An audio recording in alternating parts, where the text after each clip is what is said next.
السلام علیکم. زه عبید الله حسام یم. آیا په ژوند کې له خلکو، ستونزو، کړاوونو او نورو حالاتو یریږئ؟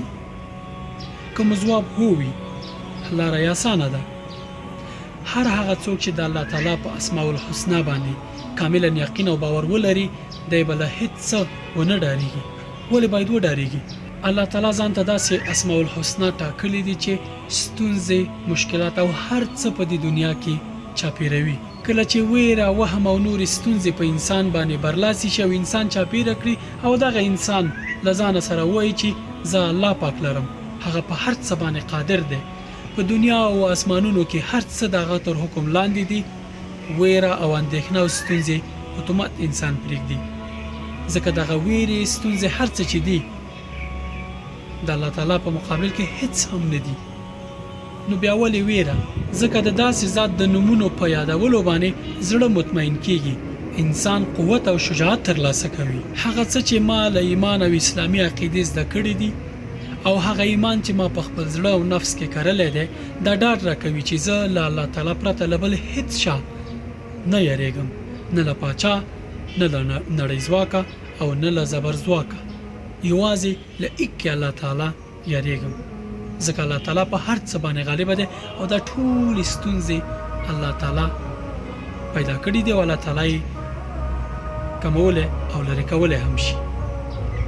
قران کریم اسلوب دا دی چې کله الله تعالی یو صفت یادوي، ورپسې سملاسي یو بل صفت یادوي.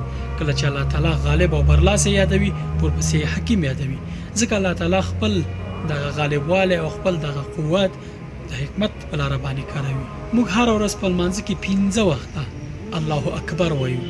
د الله اکبر څه معنا؟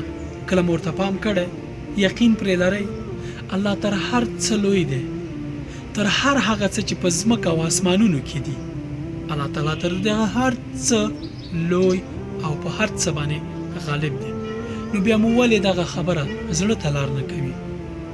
موږ او تاسو ډېر داسې کسان وینو چې الله اکبر وایي، خو عملونه یې ښیي چې دوی په الله اکبر باندې یقین نه لري. کله چې موږ وایو الله تعالی په هر څه باندې لوی دی، باید یقین پرې وکړو.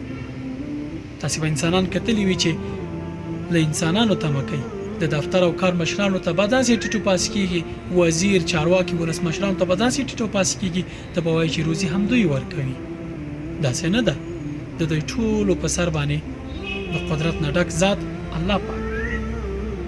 انسان د انسان په ګټه باندې هیڅ نشي کولای الا ماشاء الله. کوم په خپل زړه او نفس کې دا خبره ځای کړه چې الله تعالی لوی دی، تر هر څه لوی دی، او په دې مو پوره یقین وکړ، په پایله کې به څه ترلاسه کړئ؟ ډاډ، عزت او شجاعت.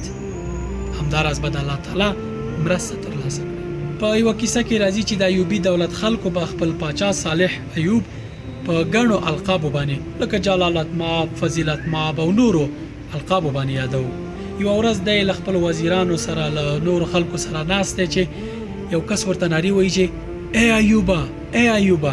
خلک ورخطا شول، حیران شول چې څوک دی چې پاچا دومره په سپکو نومونه یادوي. کله چې دغه کس راغی، د دغه وخت عالم عز ابن عبدالسلام د ایوب ته ویل چې ای ایوبا، ته څنګه په داسې ځای کې ناست یې له ګڼو خلکو سره او داسې شان و شوکت دې جوړ کړی دی، په فلاني ځای کې خلک شراب څښي.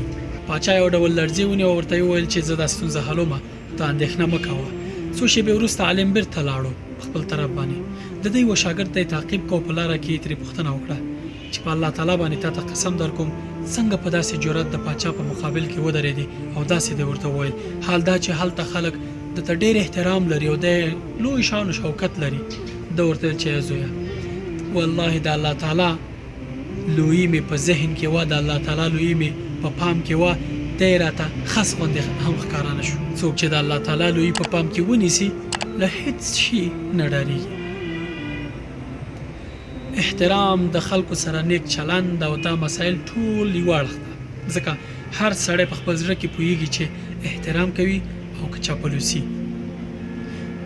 پیغمبر صلی الله علیه وسلم چې کله د روم مشر ته هرقل ته لیک ولېږو، نو ورته لیکلي و چې الی هرقل عظیم الروم. نو احترام، متقابل عمل، نیک چلند، دا ټول په یوه ځای کې بیلې خبرې دي، خو چاپلوسي او له خلکو نه ډار دا بیله مسئله ده. تاسې به ډېری کسان په دفترونو کې لیدلی وي، په نورو ادارو کې به مو لیدلی وي، په ژوند کې به مو لیدلی وي چې له خلکو داسې ډارېږي، له خلکو داسې تمه کوي لکه روزي چې همدوی ورکوي. یوه خبره په پام کې ونیسئ او دا همیشه په ذهن کې ساتئ چې دا خوله چې الله تعالی هر انسان ته ورکړي، روزي یې هم همغه الله پاک ورکوي. له انسانانو مه ډارېږئ، په ځان باندې ډاډه اوسئ، الله تعالی لرئ. ومن یتوکل علی الله فهو حسبه. څوک چې په الله تعالی توکل وکړي بسنه کوي، الله تعالی ورته بس دی. نو د خلکو دروازې مه ټکوئ، د الله تعالی دروازه ور وټکوئ، ځکه الله تعالی دغه خلک چې تاسې دروازې ټکوئ هم پیدا کړي او تاسې هم پیدا کړي وي، خو ځان الله تعالی ته نږدې کوي چې مستقیم د الله تعالی هر څه وغواړي. السلام علیکم ورحمة الله وبركاته. تقال العثار العظام به ويغدو الهوى ككبش ذبيح، بذكر الإله تطيب الحياة، تسر أسارير وجه صبيح، تسر أسارير وجه صبيح.